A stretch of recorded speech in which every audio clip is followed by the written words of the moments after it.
Tom Bowley, Chief Market Strategist here at Earnings Beats.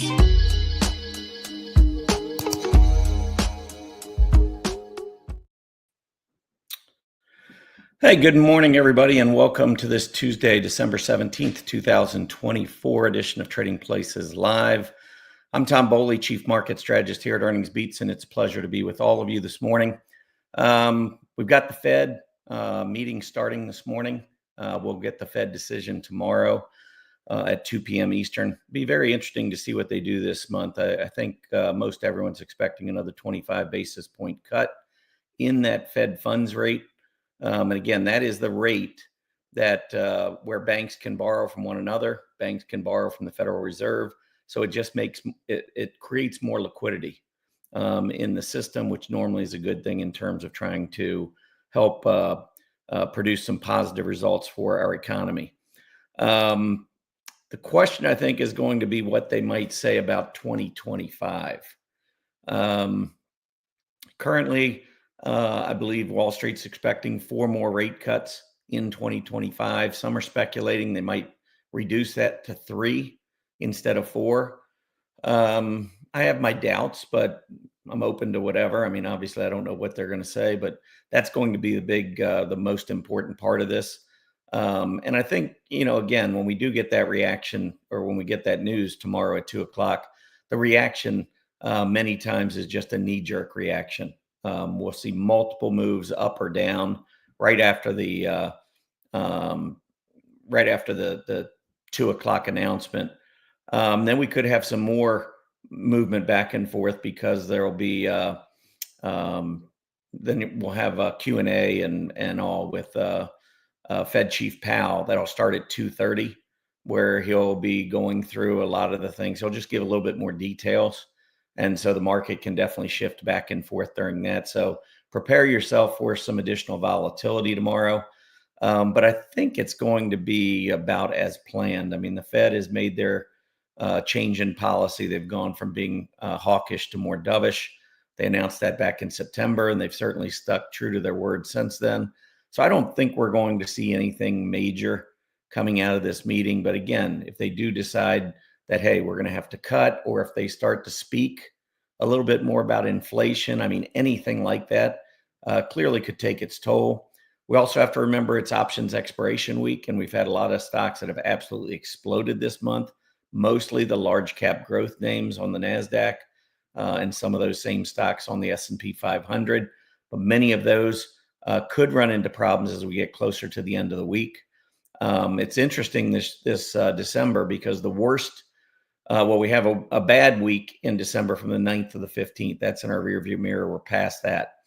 But in the second half of the month, most calendar months, we have a period from the 19th to the 25th, which is really weak. And I personally think it has a lot to do with options and the timing of options expiration, monthly options expiration.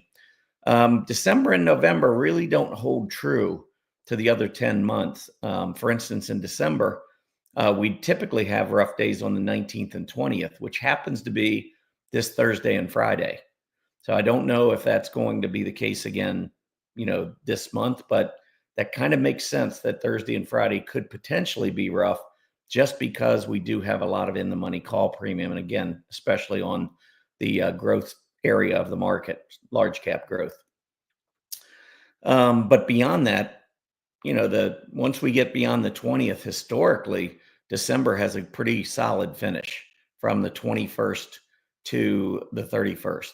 And in fact, yesterday, I just went back and I looked to see how often the S&P 500 has gone up from the December 15th close to the December 31st close. And it's 58 times in the last 74 years. So only 16 times in the last 74 years, which is just a tad over 20% of the time. Only 20% of the years since 1950 have we seen the S&P 500 pull back in that last half of December. So there's pretty strong historical tailwinds behind the market over the course of the next couple of weeks.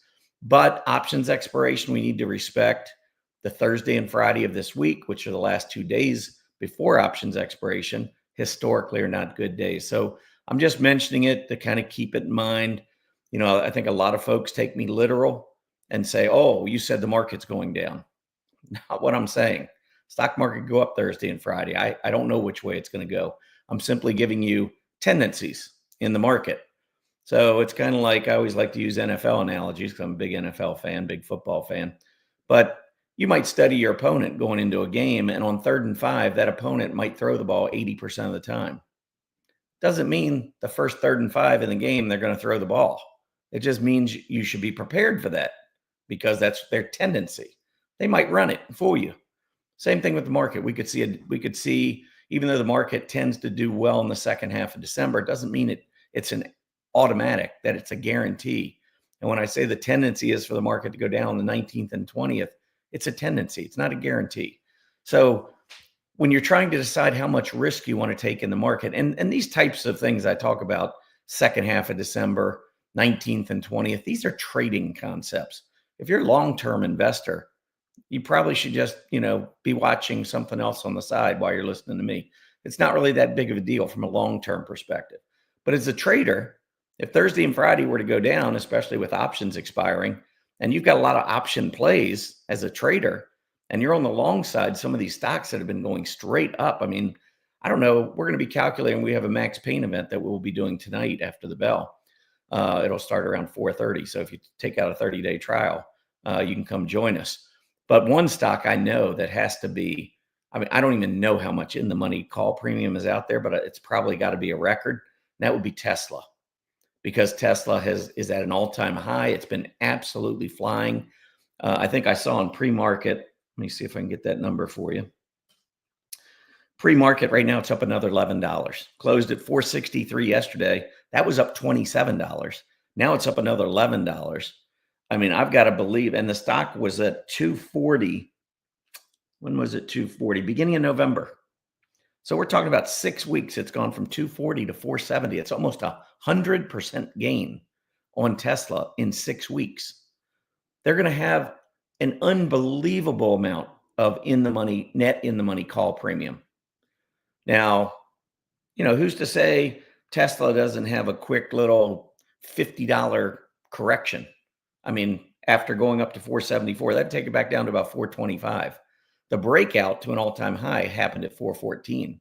So simply going back and testing that level would just be kind of a normal thing. The 20-day moving average is still down below 380. So, I mean, I think that's something that we need to be careful of. Those stocks that have been going up, again, I'm not saying it's a guarantee Tesla's coming down. I've seen these stocks keep going, especially when there's heavy volume, because market makers don't have unlimited capital. If a stock is going up on massive volume, market makers are not going to jump in front of that train. They're just going to get run over. So things have to slow down a little bit for them to be able to actually control the action and maybe start to show enough selling interest that many technical traders will join in, and we'll see a quick pullback. So again, it's not a guarantee, but something as a trader you need to be aware of. If I like Tesla, which I do, I love Tesla from a long-term investment perspective and short-term. But there's no way in heck I would jump into this market right here, jump into Tesla when it's sitting at 474, knowing what I know about options expiration. So anyway, we got those things coming up. I didn't mean to take too much time going through all this, but it's really important to at least recognize the time of the year or the time of the month, the fact that we've got a Fed meeting, which obviously we know that can create a lot of volatility. And then we're also in the second half of December, where we know we historically go up the majority of the time. So put all this together and what's going to happen, I don't know, your guess is as good as mine. I'm bullish. I think the market ultimately goes higher. Short term, I expect it to go higher. But before we start looking at charts, I can tell you, let me give you the pre-market right now, because we are down. Diamonds right now down about 0.4%. The spider down about 1/3 of 1%. QQQ is down about 0.2%.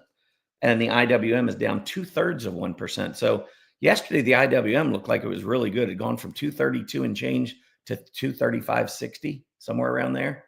Then we had a lot of weakness come in the last 30 minutes. And then today we're down $1.56. IWM's right back where it was yesterday morning. So, the volatility is out there. I guess that's what I'm saying. And so let's take a look at the summary of what happened yesterday. So I just pulled up on the screen the your Hey, dashboard over Tom, could charts. you share your screen, please? Oh, I did not share it. Appreciate that. Thank you. Yeah, no problem. Usually do that before the show starts, but didn't do it. Sorry. Yeah, it might be my bad too, since I didn't remind you. There we go. Okay, so let me get back over here. So you should have this up on your screen. Everything good, Tyler? Yeah, everything's good. Okay.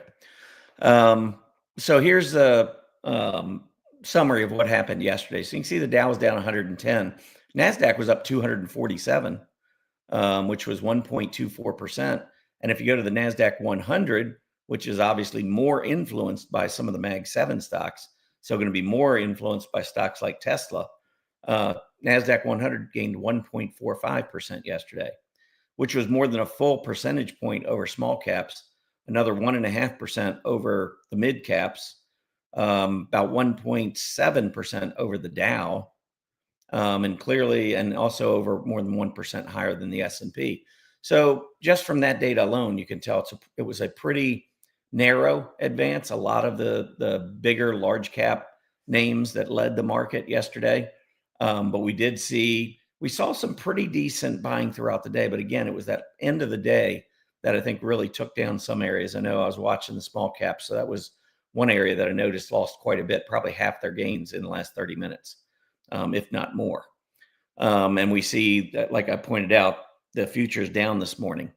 As far as I'm concerned, that's probably an opportunity, given what we know about history, just the fact that the tendency is for the market to move higher. The other thing I would say about the small caps is over the last 2 or 3 weeks, there really hasn't been nearly as much upside. In fact, there hasn't been any upside. We've actually been pulling back compared to those large cap growth names on the NASDAQ. So as far as options expiration go, and small caps aren't normally the culprit in terms of driving a lot of in the money call premium, because a lot of small cap stocks aren't even traded in options. And the ones that are don't really have a huge impact on, say, something like the Russell 2000, because the Russell 2000 is essentially equal weighted. So you've got a lot of stocks in there, and very few carry much weight in the IWM. So the IWM isn't going to be nearly as impacted by options expiration as, say, something like the QQQ, the NASDAQ 100, or even the S&P 500. So we'll see how all this plays out. But in my opinion, as we go in, probably going to get another rate cut. I think that sets up best for small cap stocks, and we'll see whether or not we get that kind of reaction later this week. Let's see, going down the list here, I did want to point out the VIX. I'll show you a chart in just a couple minutes, but the VIX went up on the same day we saw the S&P go higher, and of course the NASDAQ had a really good day. The VIX was up 6% yesterday. Normally, if you told me the VIX was up 6%, I would have said we had a pretty bad day in the market, probably down across the board. Not really what happened. So one thing we have to be careful of, and I like to watch the S&P 500, and then I like to watch the VIX and the correlation between the two, because usually the normal thing in the market is the S&P goes up, which it did yesterday, and the VIX goes down. But in this case, the VIX went up. So for one day anyway, we had positive correlation. S&P went up, VIX went up. It's not normally the case. But if this lasts for a period of time, if the S&P keeps going up and the VIX keeps going up with it, we could start off with a little bit of a rough time maybe in January, because this is on the correlation. I think it's a 20 period correlation. So this has to last for a while. The S&P going in one direction and the VIX going in the same direction. If that lasts for a while and correlation between the two on a daily chart turns positive, many times that'll signal a reversal in whatever the S&P 500 is doing. And if you think about this logically, just using common sense, volatility is a measure really of fear. And as the stock market goes up, fear normally goes down. It's when the stock market goes down that fear usually picks up. And so if this happens for a period of time, the S&P is going up, but it's going up with the market getting more nervous. And so if you get any kind of bad news, that could be something that really triggers a move back to the downside. So again, we're not at a point yet where this is a problem, but I'll show you a chart and show you what to look for in just a minute. First, let's go into the 10-year Treasury yield. Make sure I get an update here on this. So we gapped up a little bit early. Right now, we're up less than 1 basis point. We're at 4.40%, but still clearly in an uptrend. So going down and testing that 50-day, remember we talked about negative divergence. Here was the yield going up. Here was the PPO rolling over. So we talked about a 50-day test. We got the 50-day test. We went just a little below the PPO center line, and now we've started back up again. So you might look at this and say, well, if we go through 450, we'll have a negative divergence. Not the way I look at it. Once we get that center line test, I don't even look back beyond that center line test in the past. This is now a new game. It's like, in Major League Baseball, you have a 3-game series. One team comes out and beats the other one 9-2 in the first game. When you come out for the second game, it's not 9-2 at the start. You revert back. You reset. You go back to 0-0. That's the way I look at the PPO. Once that PPO goes back to the center line, there is no momentum. You've squashed it. It's gone. So we're starting again. You can't keep going back and looking at all the prior PPOs on a daily chart. It really makes no sense. I mean, we could take out a weekly or monthly chart and look at the NASDAQ and go back to year 2000. We've had a negative divergence for 25 years if you want to be, by the book definition. I mean, back then the PPO was crazy because the NASDAQ went up 80% in a year. So the PPO did, things that we'd never seen before. And we're still way below that peak in the PPO. So by definition, we could say we have negative divergence. We'd never enjoy any bullish run because we'd be afraid of the negative divergence. Well, to a lesser degree, but the same principle, there's a point at which I don't go back and look at prior PPOs. And once I get that center line test, momentum's gone.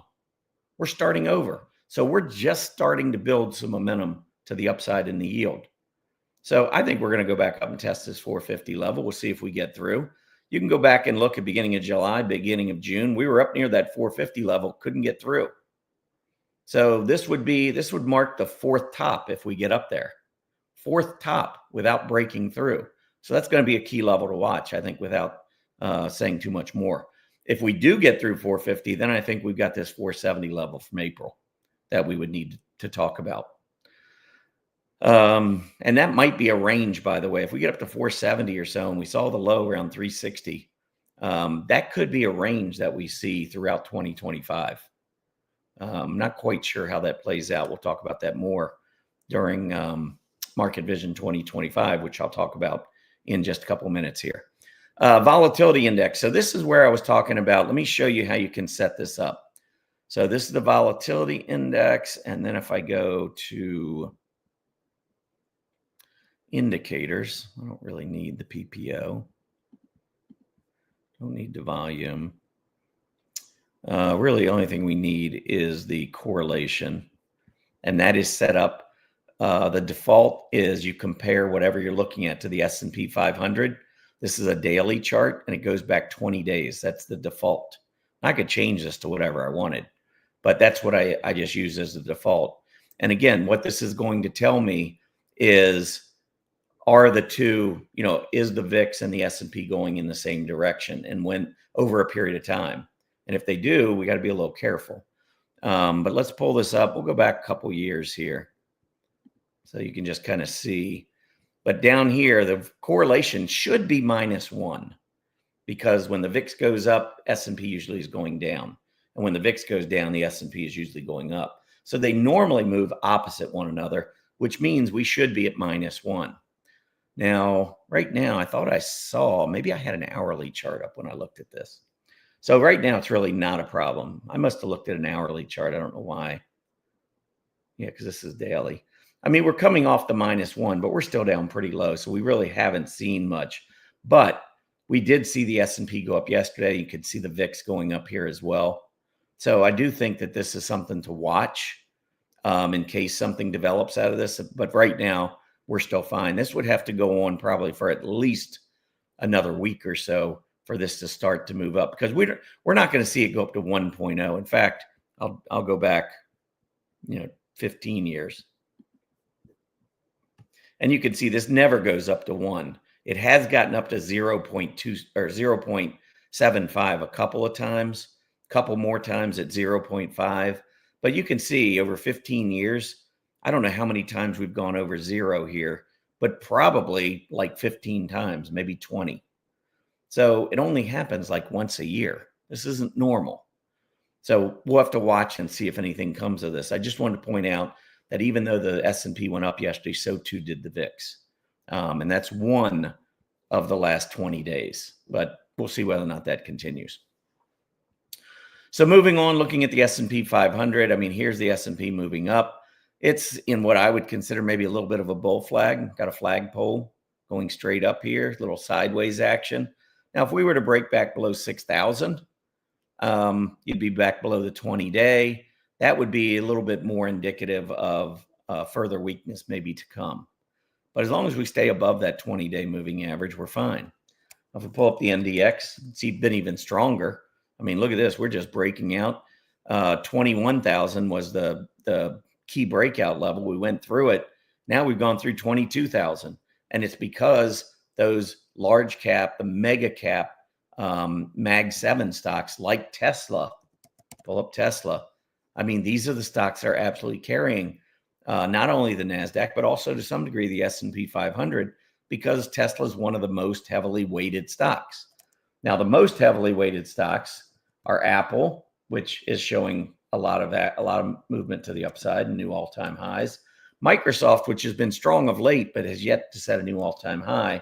And NVIDIA, which is obviously going in the other direction. Let me see what that was doing this morning, because it was in the 120s. Yeah, it's 129, down another $3 today. So it's clearly trending down.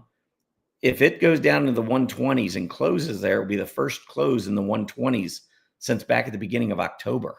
So we're talking about almost an entire quarter since we've seen NVIDIA at this low. So NVIDIA is definitely not performing well.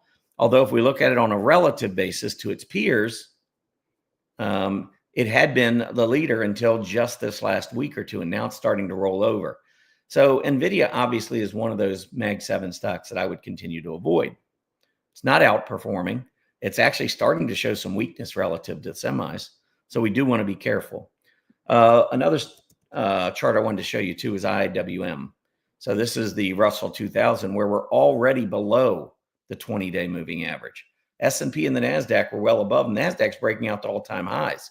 So this is that rotation that we've seen so far in December, which goes against everything I'm looking for in the market, by the way. And we'll see with the potential rate cut tomorrow, whether or not that money starts to rotate back. Also, with options expiring this Friday, if the QQQ remains really strong through both of those and continues just to climb higher and higher, it's really hard to bet against, strength and relative strength like that. But I'm still on the fence. I still love the QQQ, by the way, just because I've been a fan of the small caps and the IWM. I still love the S&P 500. I love the QQQ.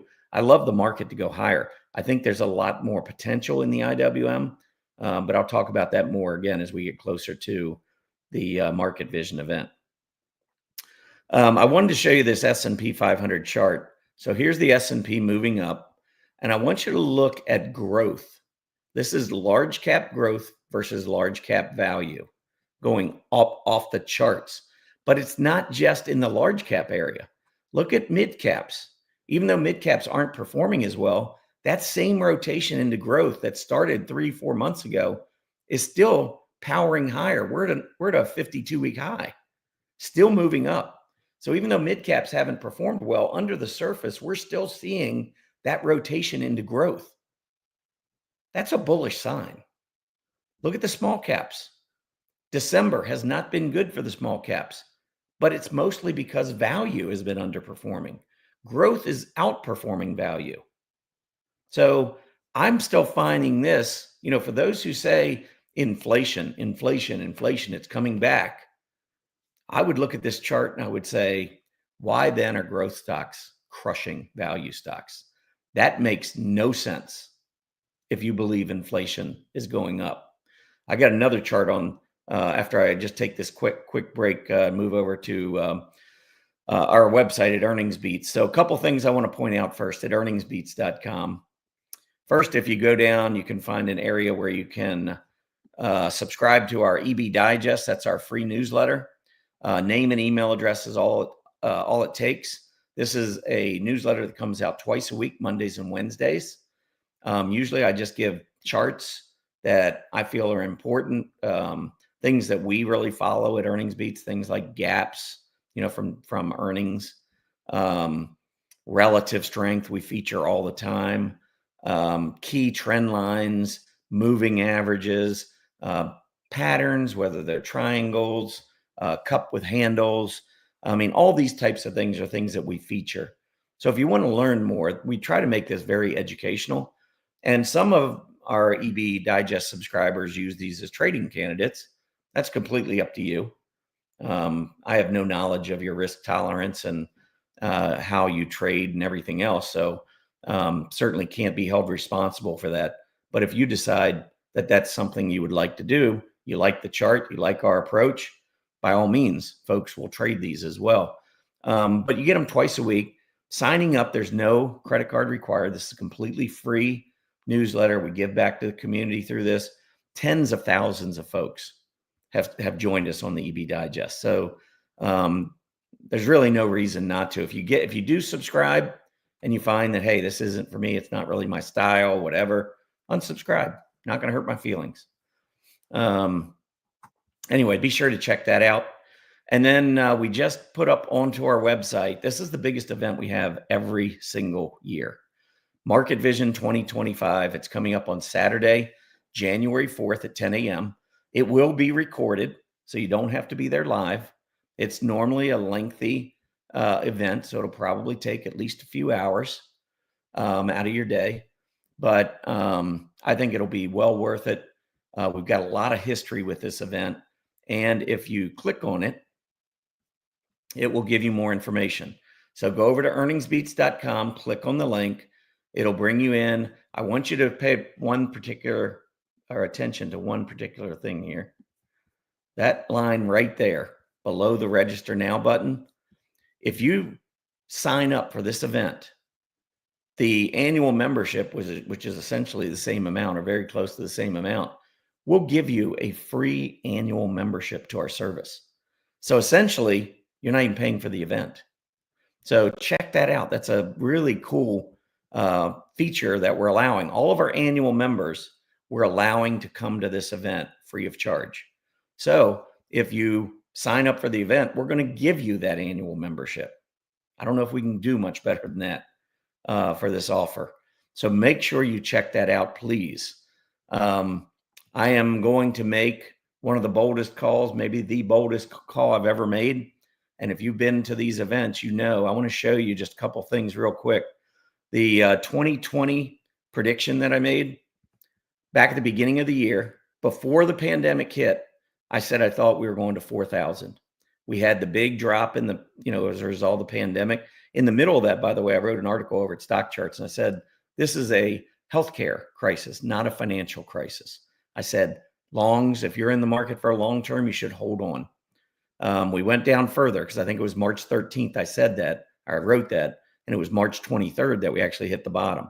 But we came roaring back, got back to 3,700 and change. I mean, we got close to 4,000, even with that pandemic that I had no idea we would have at the beginning of the year. 2021, I said we were going to go up 1,000 points to 4,700. We went up 1,000 points to 4,700.